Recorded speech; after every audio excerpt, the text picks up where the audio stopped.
کہ فرض نماز کے بعد جو اجتماعی دعا ہے وہ کہیں بھی ثابت نہیں ہے. اجتماعی کیا، انفرادی بھی ثابت نہیں ہے ہاتھ اٹھا کے، جو ان کی تحقیق ہے. جو ہم فرض کے بعد اجتماعی دعا مانگتے ہیں نا، یہ بھی ثابت نہیں ہے، ان کی تحقیق بتا رہا ہوں آپ کو. اور فرض کے بعد رفع الیدین کر کے انفرادی دعا بھی ثابت نہیں ہے. ایک روایت ہے، اس میں ضعیف ہے، اور اگر اس کو مان لیا جائے صحیح تو زندگی میں ایک آدھ مرتبہ آپ نے کیا یہ کام. تو ورنہ اصول یہ ہے احادیث کا کہ جس کام کا وقوع نبی کے دور میں کثرت سے ہوا ہو اس کے ناقلین بھی کثرت سے ہونے چاہیے. اس کو کہتے ہیں عموم بلوا، یعنی جس خبر واحد میں یہ دیکھا جاتا ہے کہ اگر اس میں عموم بلوا تھا، ابتلا زیادہ تھا، تو اس کا ایک آدھ ناقل نہیں ہونا چاہیے تھا. اگر نبی صلی اللہ علیہ وسلم کے دور میں فرض نماز کے بعد اس طرح سے دعا کا رواج ہوتا جو ہمارے ہاں ہندوستان، پاکستان اور بنگلہ دیش میں رائج ہے، تو اس بارے میں کچھ روایتیں یقیناً ہوتی، اور بلکہ کچھ کیا کثرت سے روایتیں ہوتی. ایک بھی روایت نہیں ہے، ایک بھی حدیث نہیں، اور ایک اگر روایت ہے تو وہ صرف انفرادی رفع الیدین کی ہے، اور وہ بھی سند پہ اس کے کیا ہے، کلام ہے. ایک بات یہ حضرت کی تحقیق بتا رہا ہوں، کہ آپ مجھ پہ فتوے نہ جھاڑنا شروع کر دیں. ان کی تحقیق بتا رہا ہوں، آپ میری کیا تحقیق ہے اور میرا کیا رائے ہے وہ میں نہیں بتا رہا آپ کو. سمجھ میں آ رہی ہے بات؟ ہو سکتا ہے بتا بھی دوں، دیکھا آپ لوگوں میں تحمل ہے تو بتا بھی دوں گا، لیکن وہی ہے خارش نہ لگ جائے کہیں پھر اسی مسئلے پر شروع ہو جائیں. تو دوسرا مسئلہ یہ ہے کہ جو فقہ ہے نا، فقہ اس میں قرآن و حدیث میں جتنا ہے تو قرآن و حدیث کی بہت گہرائی میں جا کے فقہی جزیات لکھی ہوتی ہیں. یعنی حدیث میں اگر کوئی چیز اجمالی ہوگی تو فقہ کی کتابوں میں اس کی بہت ڈیٹیل ہوگی. اس لیے فقہ میں مواد حدیث سے زیادہ ملتا ہے، کیونکہ فقہ نے حدیث کو آسان کر دیا نا، اس کی بہت جزیات بہت ہوتی ہیں چھوٹی چھوٹی گہرائی میں. تو ہمارا جو فقہ حنفی ہے اس کے فتاوی کی جتنی کتابیں ہیں ان میں کسی حاشیے میں بھی اس دعا کا ذکر نہیں ملتا. حالانکہ فقہا تو بہت ڈیٹیل میں جا کے مسائل کو بیان کرتے ہیں. نہ فتاوی قاضی خان میں ہے، نہ فتاوی عالمگیریہ میں ہے، نہ رد المختار میں، نہ الدر المختار میں، کہیں بھی نہیں ہے. جو فتاوی کی مشہور کتابیں ہیں، نہ قدوری میں، نہ ہدایہ میں، جو متون کی کتابیں ان میں بھی نہیں. جو فقہ حنفی تو عربی میں ہے نا، اصل میں اردو کتابیں تو بعد میں لکھی گئی ہیں، اور اردو کتابوں میں حوالے تو عربی ہی کتابوں کے ہوتے ہیں، وہ خود سے تھوڑی کچھ لکھتے ہیں. تو کہیں بھی نہیں ہے. تو ہمارے حضرت فرمایا کرتے تھے یہ صدیوں سے فقہا نے اس کا کہیں اشارہ بھی نہیں دیا کہ فرض نماز کے بعد امام کو چاہیے کہ ہاتھ اٹھائے اور مقتدیوں کو چاہیے کہ وہ بھی کیا کریں، ہاتھ اٹھا کے دعا مانگے. کہیں بھی نہیں ہے، نہ قرآن و سنت میں ہے. اور ظاہر ہے جب قرآن و سنت میں نہیں ہے تو فقہ حنفی میں بھی نہیں ہوگا نا. فقہ حنفی تو قرآن و سنت کی تشریح کا نام ہے. نہ امام ابو حنیفہ نے، اور پھر چاروں فقہ میں نہیں ہے. بات آ رہی ہے سمجھ میں؟ اب میں آپ کو بنا رہا ہوں خرشیلا. اب آپ جائیں گے دوسری مسجد کے امام کو نا چھیڑیں گے، بولیں گے کہاں سے، تو ابھی میں خارج ختم بھی کروں گا انشاءاللہ. یہ تو میں ایک مثال دے رہا ہوں نا، مثال. تو کہیں بھی نہیں ہے، یعنی فقہ کی کسی کتاب میں بھی نہیں ہے. تو جیسے کہ سعودی عرب میں نہیں ہوتی نا، سعودی عرب میں نہیں ہوتی، اس لیے کہ وہ بھی یہ کہتے ہیں بھائی کہیں ہے ہی نہیں. تو ہمارے حضرت کی تحقیق یہ تھی کہ بھئی یہ تو نہ فقہ حنفی میں ہے، نہ فقہ شافعی میں ہے، نہ فقہ مالکیہ میں ہے، نہ فقہ حنبلیہ میں.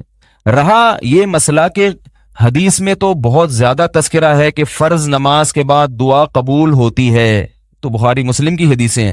تو ہمارے حضرت فرمایا کرتے تھے کہ نبی صلی اللہ علیہ وسلم کی ایک حدیث کا مطلب دوسری حدیث ہی کی روشنی میں حل کیا جائے گا نا. ایک طرف حدیث میں آ رہا ہے فرائض کے بعد دعا قبول ہوتی ہے، ایک طرف حدیث میں آتا ہے کہ نبی نے فرض نماز کے بعد کبھی بھی دعا اجتماعی تو ملتی نہیں ہے، انفرادی بھی ایک ضعیف روایت ہے کہ ایک دفعہ زندگی میں، اور خلفائے راشدین سے بھی کہیں نہیں ملتا، صحابہ سے بھی کہیں نہیں ملتا. تو فرمایا کرتے تھے یہاں جو آتا ہے نا فرض نماز کے بعد دعا، اس سے دعا سے وہ وظائف مراد ہیں جو نبی پڑھا کرتے تھے، ان کو دعا سے تعبیر کیا گیا ہے. وظیفہ کسے کہتے ہیں؟ یعنی کچھ منتخب کلمات. جیسے ہم کہتے ہیں کہ مسجد میں داخل ہونے کی دعا، مسجد میں داخل ہوتے ہوئے تو بھی نبی دعا مانگتے تھے نا. تو وہ یہ تھوڑی کہ ہاتھ اٹھا کے دعا، وہ مخصوص الفاظ ہیں، اللہم افتح لی ابواب رحمتک. تو یہ وظیفہ ہے. آئی بات سمجھ میں؟ آذان کے بعد کی دعا، تو وہ دعا میں کیا ہے؟ وہ مخصوص کلمات ہیں جو بطور وظیفے کے پڑھے جاتے ہیں، اللہم رب ہذہ الدعوۃ التامہ. تو ہم جب سب حدیثوں کو ملا کے دیکھتے ہیں تو فرض نماز کے بعد جو ہمیں دعائیں ملتی ہیں وہ کیا ہیں؟ اللہم انت السلام ومنک السلام تبارکت یا ذا الجلال والاکرام، اللہم لا مانع لما اعطیت ولا معطی لما منعت ولا ينفع ذا الجد منک الجد. اسی طرح اللہ لا الہ الا هو الحی القیوم، یہ جو مخصوص منتخب کلمات ہیں جو حقیقت میں وظائف ہیں، وظائف کہتے ہیں مقررہ اوقات پر پڑھی جانے والی مخصوص دعائیں، اس سے یہ مراد ہے۔ آ رہی ہے بات کہ نہیں آ رہی ہے؟ سمجھ میں آ رہی ہے بات؟ دوسری بات ہمارے حضرت یہ بھی فرمایا کرتے تھے کہ یہ بھی ساری نہیں پڑھنی فرض کے بعد، نبی نے کبھی کوئی پڑھی اور کبھی کوئی پڑھی، کیونکہ دوسری حدیثوں میں آتا ہے کہ نبی صلی اللہ علیہ وسلم سنتوں اور فرائض میں تاخیر نہیں کرتے تھے، یہ بھی صحیح حدیث ہے، سوائے اتنی دیر جتنی دیر میں اللہم انت السلام و منک السلام والی دعا پڑھی جاتی ہے۔ تو دونوں طرح کی حدیثوں میں جب ہم تطبیق دیں گے تو نتیجہ کیا، بلکہ تین طرح کی حدیثیں ہو گئیں۔ ایک وہ حدیثیں جن میں آتا ہے کہ فرض نماز کے بعد دعائیں قبول ہوتی ہیں، دوسری وہ حدیثیں جن میں آتا ہے کہ فرض نماز کے بعد آپ صلی اللہ علیہ وسلم یہ مخصوص کلمات پڑھتے تھے، تیسری وہ حدیثیں جن میں آتا ہے کہ فرض نماز کے بعد آپ صلی اللہ علیہ وسلم تاخیر نہیں کرتے تھے۔ تو تینوں قسم کی حدیثوں کو ملائیں گے، اور پھر فقہ کی کتابوں میں بھی یہ مسئلہ اس طرح لکھا ہے، فتاوی عالمگیریہ میں لکھا ہے کہ امام کو چاہیے کہ اللہم انت السلام و منک السلام کے بقدر بیٹھے اور اس کے بعد کھڑے ہو کر سنتوں میں مشغول ہو جائے۔ تو جو فقہ حنفی کو فالو کرتے ہیں اس میں تو صاف لکھا ہے کہ امام صرف اتنا کرے گا، سلام کے بعد بیٹھے گا اتنی دیر اور کھڑے ہو کر پھر کیا کرے گا، سنتوں میں مشغول۔ تو قرآن و حدیث کی جو تشریح ہمارے حضرت کر رہے ہیں، فقہ حنفی میں بھی کیا ہے، وہی تشریح، فقہ شافعی میں بھی وہی تشریح۔ تو اب یہ بڑی مضبوط بات بن جاتی ہے کہ جب تمام حدیثوں کو آپ ملائیں تو پتہ یہ چلا کہ حدیثوں میں جو آتا ہے فرض نماز کے بعد جو لمبی دعاؤں کا آتا ہے، اس سے مراد فرض نماز تکمیل کے ساتھ، اور فرض کی تکمیل کب ہوتی ہے، سنتوں کے ذریعے۔ تو لمبی دعائیں مانگنی ہے، رفع الیدین کرنا ہے، تو فرض کے بعد آپ سنتوں میں جلدی مشغول ہو جائیں۔ باقی وظائف آپ کب کریں گے، سنتوں کے، آ رہی ہے بات پڑھیں گے وہ وظائف۔ تو اس طرح سے تمام روایتوں میں تطبیق ہو جاتی ہے، ورنہ اجتماعی دعا پر تو کوئی بھی روایت نہیں ہے فرائض کے بعد، کہیں بھی نہیں ہے۔ اب ہوتا یہ ہے کہ ہم لوگ چونکہ ایک مسئلے کو دیوبندیت کا معیار بنا لیتے ہیں کہ بھئی ہمارے چند بزرگوں نے یہ لکھ دیا یا کر لیا، تو اب پھر ہم اس کو دفاع میں زمین آسمان کے قلابے ملا دیتے ہیں۔ یہ طریقہ ہمارے بزرگوں کا نہیں ہے۔ ایک صاحب مجھے کہنے لگے کہ آپ نے یہ بات کہی ہے، حالانکہ یہ بات تو حضرت فلاں دامت برکاتہم نے ہمارے ہی بزرگوں کا نام لیا، وہ تو نہیں کہتے یہ بات، تو اس کا مطلب ہے آپ کا کوئی نیا مسلک ہے۔ میں نے کہا ایسا نہیں ہے، میں نے کہا وہ جن بزرگ کا آپ حوالہ دے رہے ہیں انہوں نے جو بات کہی ہے ان کے استاذ نے تو یہ بات نہیں کی، اس کا مطلب ان بزرگ کا مسلک بھی چینج ہو گیا تھا۔ تو بھائی اگر کوئی اپنے کسی بزرگ سے کسی مسئلے میں اختلاف کر لیتا ہے تو اس سے نہ وہ ان بزرگوں کی فہرست سے خارج ہوتا ہے، نہ کوئی مسلک چینج ہوتا ہے، یہ تو علماء میں ہمیشہ سے چلا آ رہا ہے، یہ تو ہوتا ہے، یہ تو علمی اختلاف ہوتا ہے۔ تو اب میں جو اصل بات بتانا چاہ رہا تھا کہ بھئی یہ میں نے بہت مختصر دلائل دی ہیں۔ تو ایک صاحب نے مجھے کہا کہ نہیں، فرض نماز کے بعد اجتماعی دعا ثابت ہے، اسے پہ فلاں مولوی صاحب نے پوری کتاب لکھی ہے۔ میں نے کہا ثابت نہیں ہے اس لیے کتاب لکھی ہے، ثابت ہوتا تو ایک حدیث کا حوالہ دے دیتے یا فقہ کی کسی کتاب کا حوالہ دے دیتے۔ میں فقہ کی کتاب کو حدیث پہ ترجیح نہیں دیتا، فقہ میں ہم دیکھتے ہیں کہ کہیں بھی ایسا نہیں ملتا کہ حدیث کے خلاف جا رہی ہو، لوگوں کی فہم ناقص ہوتی ہے، ان کو وہ فقہ کی عبارت حدیث کے خلاف لگتی ہے، ہوتی نہیں ہے۔ اور اگر فقہ کی کوئی عبارت حدیث کے خلاف ہوتی ہے تو اس پہ ہمارے مشائخ پہلے اس کے خلاف فتویٰ دے چکے ہوتے ہیں، وہ فقہ حنفی کا پھر حصہ نہیں ہوتی۔ فقہ کی ہر کتاب کا ہر مسئلہ فقہ حنفی نہیں ہوتا، مفتہ بھی ہی قول ہوتا ہے فقہ حنفی کہ جس پہ فتویٰ دیا جاتا ہے۔ تو اب جو میں اصل بات بتانا چاہ رہا تھا، ہمارے حضرت کی یہ تحقیق تھی، اور اس تحقیق کو ہندوستان کے بہت سے بڑے بڑے علماء نے مانا بھی۔ حضرت مولانا اشرف علی تھانوی رحمہ اللہ تعالیٰ کے جو آخری تو نہیں، بہت یعنی آخری خلفاء میں سے ایک تھے مولانا ابرار الحق، وہ بھی فرض نماز کے بعد دعا کے قائل نہیں تھے، وہ بھی حکیم الامہ کے اجل خلفاء میں سے تھے، بلکہ انہوں نے تو بعض علماء سے ملاقات اس لیے چھوڑ دی کہ بھئی جب تمہاری بھی یہ تحقیق ہے کہ فرض کے بعد اجتماعی دعا ثابت نہیں ہے تو تم کیوں مانگتے ہو، اس وجہ سے انہوں نے ملنا چھوڑ دیا وہ تو اس مسئلے میں اتنے، حالانکہ وہ بھی حکیم الامہ کے خلفاء میں سے تھے۔ حضرت مفتی محمد شفیع صاحب رحمہ اللہ تعالی جو مفتی اعظم پاکستان تھے، انہوں نے نماز کے بعد دعا پر ایک رسالہ لکھا ہے، اس میں بھی انہوں نے یہ لکھا ہے کہ یہ دعا ثابت، بھئی دارالعلوم کے بانی جو تھے نا حضرت مفتی محمد شفیع صاحب رحمہ اللہ تعالی، انہوں نے بھی یہ لکھا ہے۔ تو ہمارے حضرت کی بھی تحقیق اور بہت سے علماء ان کے ساتھ تھے اس مسئلے میں۔ اب میں آپ کو جو اصل بات بتانا چاہ رہا ہوں، حضرت نے ایک تحقیق لکھی، پورا رسالہ لکھا، بات ہو گئی، اور حضرت نے اپنے مدرسے میں یہ کیا کہ اس کو بند کر دیا۔ میں نے وہاں 3 سال امامت کی ہے دارالافتاء والارشاد میں، 3 سال میں ایک مرتبہ بھی فرض نماز کے بعد ہاتھ نہیں اٹھایا، انفرادی میں بھی نہیں اٹھایا، حضرت کی طرف سے پابندی تھی کہ نہیں اٹھا سکتے آپ۔ لیکن حضرت نے یہ کبھی نہیں کہا کہ جا جا کے دوسرے مولویوں کو پن کرو، آئی بات سمجھے، ان کو بولو یہ ثابت نہیں ہے تو آپ کیوں کرتے ہیں. بات آ رہی ہے؟ جو اصل بات میں سمجھانا چاہ رہا تھا نا وہ یہ، دیکھو کوئی مسجد کے امام تمہارے اگر کر رہے ہیں تو ان کو جا کے بتاؤ کہ یہ تو یہ لکھا ہوا ہے، آپ یہ کیوں کر رہے ہیں. حضرت فرماتے ہیں جو جیسے کر رہا ہے اس کو کرنے دو. یہ میری تحقیق لکھی ہوئی ہے، جس نے پڑھنی ہوگی پڑھ لے، نہیں پڑھنی تو ہم کوئی پولیس تھوڑی ہے، کیا خیال ہے. اور حضرت نے ایک دو مرتبہ یہ مسئلہ بیان کیا، اس کے بعد یہ مسئلہ بیان کرنا بھی چھوڑ دیا. ایک دفعہ بہت بڑے عالم آئے، انہوں نے نماز پڑھا کر دعا مانگی، حضرت نے ان کو بھی کچھ نہیں کہا، ٹھیک ہے نا، کہ یہ کیا کر رہے ہیں، مانگ لی بھائی، ٹھیک ہے. حضرت نے فرمایا ٹھیک ہے ان کی تحقیق ہوگی. ایک دفعہ حضرت سے کسی نے کہا کہ آپ تو اس معاملے میں اتنی نرمی کرتے ہیں کہ وہاں ہماری مسجد کے امام بھی مانگتے تھے دعا، ہم نے حضرت کو لکھ کے دیا کہ ہماری مسجد کے امام تو یہ نماز کے بعد دعا مانگتے ہیں. حضرت فرمایا چھوڑ دیں ان کو اپنے حال پہ. مقتدی کی ذمہ نہیں ہے کہ وہ امام کے پیچھے پڑ جائے ہاتھ دھو کے. امام کی اصلاح کرنا علمی مسائل میں یہ مقتدی کی ذمہ داری نہیں ہے. امام کی اصلاح کوئی ان کا استاذ کرے یا ان سے بڑا کوئی عالم کرے تو ٹھیک ہے. دیکھو باپ کی اصلاح اگر بیٹا کرنا شروع کر دے تو اصلاح ہوگی یا فساد ہوگا؟ فساد ہوگا. باپ بولے گا میں نے جنا ہے یا تو نے مجھے جنا ہے بھائی. باپ بولے گا میں تیرا باپ ہوں یا تو میرا باپ ہے. بیٹا ابا کو بٹھا کے نصیحت کرے، وہ نصیحت جو لقمان علیہ السلام نے اپنے بیٹے کو کی تھی. لقمان علیہ السلام نے اپنے بیٹے کو بولا یا بنیا میرے پیارے بچے اونچی آواز سے بات نہ کیا کرو، سب سے بری آواز گدھوں کی آواز ہوتی ہے. اے میرے پیارے بچے نماز کی پابندی کیا کر، والدین کا. اب آپ نے سورہ لقمان کا یہ رکوع پڑھا، آپ نے کہا یار اسلام میں جب باپ بیٹے کو نصیحت کر سکتا ہے تو بیٹا بھی تو کر سکتا ہے نا. آپ نے کہا میں اپنے ابا کو جہنم میں جاتا ہوا نہیں دیکھ سکتا. ابا کو بلایا، یا بنیا کی جگہ یا ابیا کر دیا آپ نے. یہ بچے کون شور مچا رہے ہیں بھائی، ان کو پکڑیں.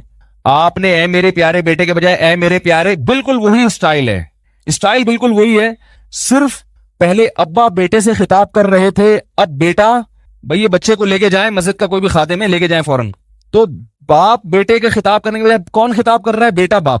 کہہ رہے اے میرے پیارے ابا لا تشرک باللہ، ابا کبھی بھی کسی کو اللہ کے ساتھ شریک مت کرنا.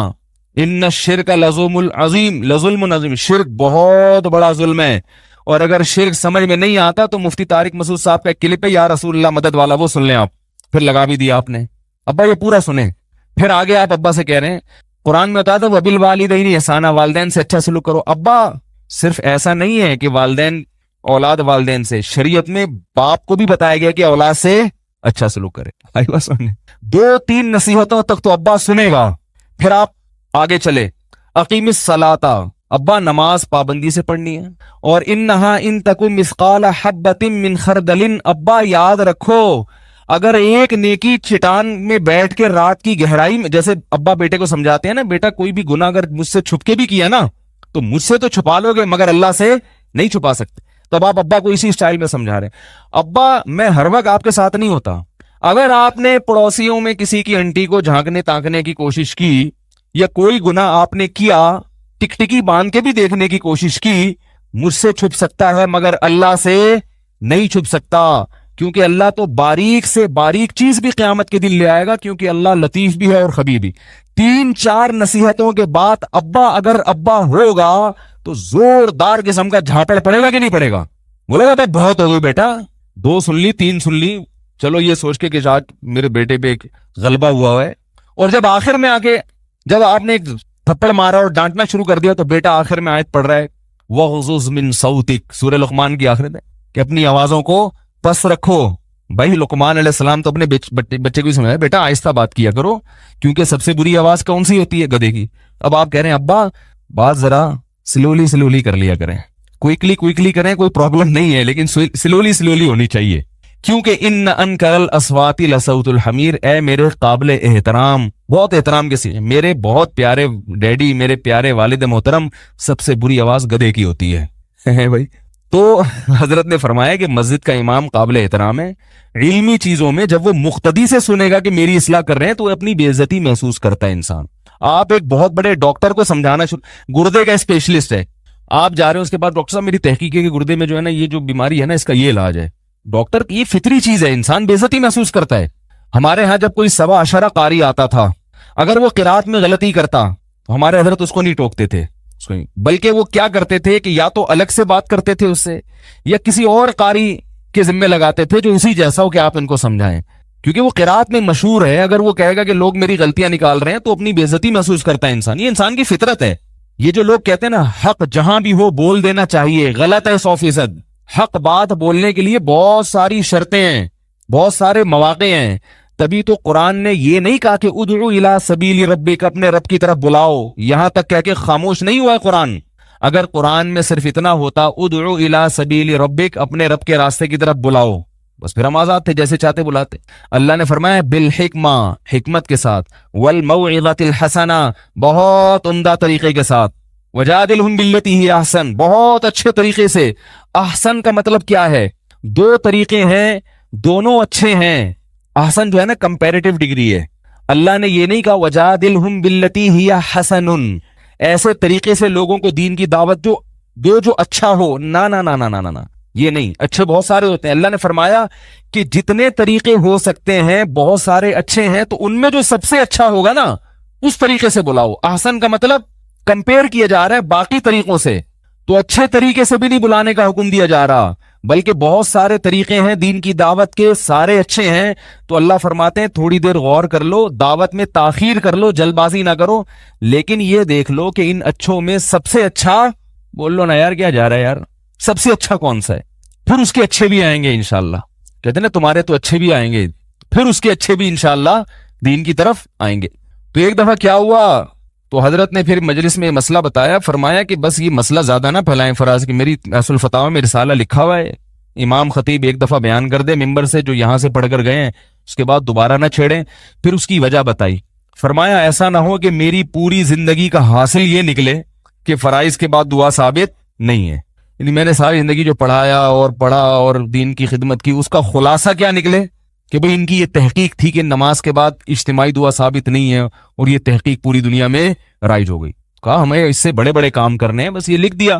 ایک دفعہ کسی کا فون آیا کہ حضرت وہ جو میں نے رسالہ لکھا ہے میری سمجھ میں نہیں آیا, آپ نے جو اجتماعی دعا کے بارے میں لکھا ہے میری سمجھ میں نہیں آیا, میں کیا کروں. نے فرمایا کہ بس جتنا میں سمجھا سکتا تھا سمجھا دیا, اس سے زیادہ میں اس پہ ٹائم ضائع نہیں کروں گا. نہیں آ رہا تو دوبارہ پڑھ لے اس کو, پھر بھی نہیں آ رہا تو پھر تیسری دفعہ پڑھ لیں. یہ بزرگان دین تھے جو اپنے اوقات کو مفید کاموں میں لگاتے تھے اور اس طرح سے حفاظت کیا کرتے تھے. سمجھ رہے ہیں بات کو کہ نہیں سمجھ رہے؟ تو اس طرح جب ان بزرگوں نے تبھی اللہ نے ان سے بہت کام لیے ہیں. تو جب یہ اپنے کاموں کی حفاظت, اپنے اوقات کی حفاظت کر رہے ہیں, تو میری اور آپ کی بھی ذمہ داری ہے کہ ایسا نہ ہو کہ ہمیں کوئی بھی کان سے پکڑ کے کسی بھی راستے پہ چلا دے اور ہم اس راستے پہ چلنا شروع ہو جائیں. حضرت مفتی محمد شفیع صاحب رحمہ اللہ تعالی کے پاس ایک شخص آیا. یہ واقعہ بھی میں نے اپنے شیخ سے سنا, حضرت مفتی رشید احمد صاحب سے. فرماتے ہیں ایک طالب علم آیا منطق کی ایک کتاب لے کر, اور وہ کہنے لگا منطق کی یہ کتاب کی یہ جو عبارت ہے, عربی عبارت, اس کا مطلب مجھے سمجھ میں نہیں آ رہا. سمجھ رہے ہیں, اس عبارت کا مطلب مجھے سمجھ میں نہیں آ رہا. اور پھر کہنے لگا میں بڑے بڑے علماء کے پاس گیا ہوں مگر وہ بھی اس کا مطلب سمجھ نہیں پائے. حضرت مفتی شفیع صاحب سمجھ گئے کہ یہ عبارت یقیناً مشکل ہوگی, تبھی بڑے بڑے علامے بھی حل نہیں کر پا رہے. پھر کہنے لگا اب مجھے آپ ایک واحد نظر آئے ہیں, آپ مفتی اعظم ہیں, آپ اتنے بڑے بزرگ ہیں, آپ حل کر دیں. اس کا خیال تھا کہ وہ تو فوراً حل کریں گے. حضرت مفتی شفیع صاحب نے فرمایا کہ اس عبارت پر تمہارا دین یا دنیا کا کون سا مسئلہ اٹکا ہوا ہے بھائی؟ نہیں آئے تو چھوڑ دو اس کو. بھائی جب مطالعہ کیا نہیں سمجھ میں آیا, ایک آدھ سے پوچھا نہیں آیا تو چھوڑ دو بھائی. اتنے علماء کے پاس جانے کی ضرورت کیا تھی ان کا ٹائم ضائع کرنے کے لیے, اور اب میرے پاس آنے کی ضرورت کیا ہے میرا ٹائم ضائع کرنے کے لیے؟ میں کیوں اس پہ سمجھاؤں؟ اس سے مسئلہ بھائی پوری منطق کی یہ کتاب ہے, اگر آپ کی سمجھ میں پوری نہیں آئی تو کیا ہو جائے گا اس سے؟ کیا کریں, آپ لوگ کو سمجھانا مشکل ہو رہا ہے تو کیسے سمجھائیں بتاؤ بھائی؟ آ رہی ہے نا الحمدللہ. تو میں یہ بار بار کیوں کہہ رہا ہوں کہ انجن پہ نہ چھوڑیں کہ کدھر لے کے جا رہے ہیں آپ کو. پہلے آپ طے کریں کہ آپ نے کراچی سے ملتان جانا ہے, یا کراچی سے آپ نے پشاور جانا ہے, کراچی سے آپ نے سرگودا جانا ہے, چیچا وطنی جانا ہے, شکر پڑیاں جانا ہے, چک جھمرا جانا ہے, خانیوال جانا ہے, کہاں جانا ہے آپ نے. اس کے حساب سے آپ نے انجن کو سلیکٹ کرنا ہے کہ یہ والا انجن چاہیے مجھے. سمجھ رہے ہو کہ نہیں سمجھ رہے؟ تو آپ پہلے اپنے مسائل دیکھو. آپ کے بنیادی مسئلہ رفع الیدین ہے, ٹانگیں چوڑی کرنا ہے, زور سے آمین ہے, یزید ہے, کربلا ہے, کیا ہے آپ کا بیسک؟ آپ کا ذاتی مسئلہ کیا ہے؟ کیا قبر میں آپ سے کربلا کے بارے میں سوال ہوگا؟ بتاؤ میرے بھائی, کیا قبر میں آپ سے یزید کے بارے میں سوال ہوگا؟ میرا خیال ہے آپ لوگوں سے ہوگا. تو پھر گردن تو ہلائے نا, ہوگا سوال. کیا یزید کے بارے میں اگر آپ کو سب پتا چل جائے تو آپ اگر 16ویں گریڈ کے ہو تو گورنمنٹ 17واں گریڈ دے دے گی آپ کو، ہے بھائی؟ یہ 17ویں گریڈ سے 18ویں پہ لے آئے گی، یا آپ کی صحت اچھی ہو جائے گی؟ آپ کو اگر مجھے سب پتہ چل گیا نا تو میرا وزن 1 کلو بڑھ جائے گا. کیا خیال ہے بھائی؟ کچھ بھی تو نہیں ہو رہا اللہ کے بندو. دوسری بات یہ ہے کہ اگر بالفرض کچھ ہو بھی رہا ہے، تھوڑا سا ہو رہا ہے، آپ کہہ رہے ہیں میری ٹینشن ختم ہو رہی ہے اس سے، تو یہ جو ٹینشن ہے نا، یہ خارش جو ہے نا کھجانے سے بڑھتی ہے یا ختم ہوتی ہے؟ بڑھتی ہے. آج تک میں نے نہیں دیکھا کہ کوئی ان مسائل میں پڑا ہو اور اس کی ٹینشن ختم ہو گئی ہو. موت تک پڑا رہتا ہے، موت تک پڑا رہتا ہے. جیسے وہمی ہوتے ہیں نا، ان کو استنجے کا وہم ہو جائے تو وہ گھنٹوں استنجا کرتے رہتے ہیں. ایک وہمی کو یہ شبہ ہو گیا، پتہ نہیں میں استنجا کیا تو یقین نہیں آ رہا تھا کہ میں پاک ہوں. پہلے ڈھیلے سے استنجا کیا، پھر پانی سے پورا لوٹا بہا دیا اس نے. اس کا خیال یہ تھا کہ جب میں لوٹا بہا دوں گا تو تسلی ہو جائے گی. جیسے بعض لوگوں کا خیال ہوتا ہے ہمیں جب پتہ چل جائے گا کہ اس واقعے میں کون صحیح تھا کون غلط تھا تو ہمیں تسلی ہو جائے گی. تو ان کو ایسی تسلی ہوتی ہے جیسے بھی میں واقعہ بتا رہا ہوں، آپ تسلی نہیں ہوتی ان کو. تو وہ استنجا کرتا تھا 1 گھنٹہ، تسلی نہیں ہو رہی. اس نے کہا ایک دفعہ دریا میں چھلانگ لگا لو. ایک دفعہ دریا میں چھلانگ لگا، دریا میں ڈبکی لگا کے آیا. اس کو خیال ہوا کہ یار میرا ڈھیلا جس جگہ سے لگا تھا اس پہ نجاست لگی تھی، تو اب جب دریا میں جب میں کودا ہوں تو پانی لگا ہوگا وہاں اس جگہ پہ، تو جو پانی لگا وہ ناپاک ہو گیا. جب وہ پانی وہاں سے ہٹا تو اس پانی کے بعد جو دوسرے نمبر پہ پانی آیا وہ اس پانی سے لگ کے ناپاک ہو گیا. وہ جب اس پانی سے لگ کے ناپاک ہو گیا تو پھر وہ میرے دوبارہ جب جسم سے ٹچ ہوا تو میرا جسم تو دوبارہ ناپاک ہو گیا. تو دریا میں تو جتنا پانی آ رہا ہے وہ پہلے والے پانی سے ٹچ ہو کے ہی لگے گا نا. تو یہ بات تو بنی نہیں، ابھی بھی گندا پانی تو لگا ہوا ہے جسم پہ. تو ایک ترکیب آئی کہ بھائی اس پانی کو دھوپ میں سکھاؤ، اس پانی کو دھوپ میں سکھاؤ. تو اب جو ہے نا اپنی تشریف کا رخ سورج کی طرف کر کے دھوپ میں سکھانے کے لیے بیٹھ گیا. کسی بچے کو شرارت سوجی، اس نے غلیل میں ڈھیلا رکھ کے مار دیا اس کے. اب جب یہ بچے کے پیچھے بھاگ رہا ہے، بچہ آگے یہ اس کے پیچھے، بچے سے کہہ رہے اللہ کی قسم کچھ نہیں کہوں گا، صرف اتنا بتا دے کہ یہ ڈھیلا پاک تھا یا ناپاک تھا، کیونکہ اگر یہ ناپاک تھا تو وہی پروسیس اب دوبارہ سے کرنا پڑے گا مجھے. یہ بن جاؤ گے، یہ ہو جائے گا تمہارا تھوڑے دنوں میں حشر. تو اپنے آپ کو مفید چیزوں میں لگائیں. میں بار بار کہہ رہا ہوں فروعی مسائل میں جو اختلاف ہیں رفع الیدین. ایک صاحب میرے پیچھے پڑے ہوئے ہیں کہ رفع الیدین پہ کسی انجینئر نے یہ دعویٰ کیا ہے کہ یہ جو حنفی لوگ حدیث پیش کرتے ہیں نا عبداللہ بن مسعود سے کہ رفع الیدین نہ کرنے کی حدیث یہ ضعیف ہے. انجینئر نے دعویٰ کیا یہ، اور اس نے کہا ہے کہ سفیان ثوری رحمہ اللہ تعالیٰ کی مروی عنہ سے ملاقات ثابت نہیں ہے اور وہ مدلس راوی ہیں. تو میرا کھلا چیلنج ہے کہ ثابت کر کے دکھا دے کہ ان کی اپنے جس سے وہ نقل کر رہے ہیں اس سے ملاقات ثابت ہے، ثابت کر کے دکھا دے. وہ بیٹھا ہوا ہے، وہ اس کا تو کوئی کام ہی نہیں ہے بیچارے کا. اب میرا خون پیا ہوا ہے لوگوں نے، حضرت اتنا بڑا چیلنج کر دیا اس نے، ترمذی کی رفع الیدین نہ کرنے والی حدیث کو ضعیف کہہ دیا. کھلے عام چیلنج کر رہا ہے. حضرت اس کے چیلنج کا جواب دیں. میں نے اس سے کہا بھائی میں جواب دوں گا تو کوئی نیا چیلنج آ جائے گا. اور دوسری بات یہ کہ اس چیلنج کا اگر فرض کرو مان لیا وہ حدیث ضعیف ہے تو اس سے رفع الیدین نہ کرنے کا مذہب ختم تھوڑی ہو جائے گا. میں نے پچھلی دفعہ بتایا تھا نا کہ امام ترمذی کیا فرماتے ہیں، جہاں رفع الیدین کی حدیث ذکر کی وہاں لکھا کہ وہ بہی یقول بعض اہل علم من اصحاب النبی، یہی بعض صحابہ کا مذہب ہے اہل علم میں. اور جہاں رفع الیدین نہ کرنے کی حدیث ذکر کی وہاں لکھا وہ بہی یقول غیر واحد من اہل العلم من اصحاب النبی، یہ بہت سارے صحابہ کا مذہب ہے اہل علم میں. تو بھائی جب ایک بات ہو گیا کہ بہت سارے صحابہ نہیں کرتے تھے تو کوئی بھی حدیث نہ ہو تو بھی یہ صحابہ کا مذہب تو ہو گیا نا، سنت تو بن گیا نا. کیونکہ اہل علم صحابہ وہ یقیناً ایسا کام نہیں کریں گے جس کے بارے میں ان کو یقین ہو کہ نبی صلی اللہ علیہ وسلم کی سنت ہے اور جان بوجھ کر اس کو ترک کریں. تو امام ابو حنیفہ کی دلیل تو آ گئی نا آپ کے پاس. اب آپ یہ کہو کہ مجھے میرے مطلب کی دلیل دی جائے، یہ کہیں بھی دنیا کا اصول نہیں ہے کہ جس قسم کی دلیل کا آپ مطالبہ کرنے میں وہ قسم کی دلیل دوں. یہ کیا بات ہوئی بھائی؟ یہ ایسے ہی ہو گیا جیسے کسی نے آپ پر کیس کیا کہ اس نے میرے 1 لاکھ روپے لیے، آپ کہہ رہے ہو میں نے نہیں لیے، اس نے 4 گواہ پیش کر دیے، آپ کہہ رہے ہیں یہ والے گواہ نہیں، وہ غفار بھائی اور وسیم بھائی اگر گواہی دیں گے تو میں مانوں گا. تو عدالت سنے گی آپ کی بات، عدالت کہے گی بھائی کوئی بھی 2-4 گواہ پیش کر دیے تو بات ہو گئی. تو آپ نے رفع الیدین نہ کرنے کی دلیل اگر میں نے پیش کر دی ہے تو چاہے وہ آپ کی مطلب کی ہو یا نہ ہو تو دلیل تو ہو گئی نا، مسئلہ تو اختلافی ہو گیا نا. اب امام مالک رحمت اللہ علیہ کہتے ہیں ہاتھ چھوڑ کے نماز پڑھو، حالانکہ ہاتھ چھوڑ کے نماز پڑھنے پر، ہاتھ باندھ کے نماز پڑھنے پر حدیثیں زیادہ ہیں.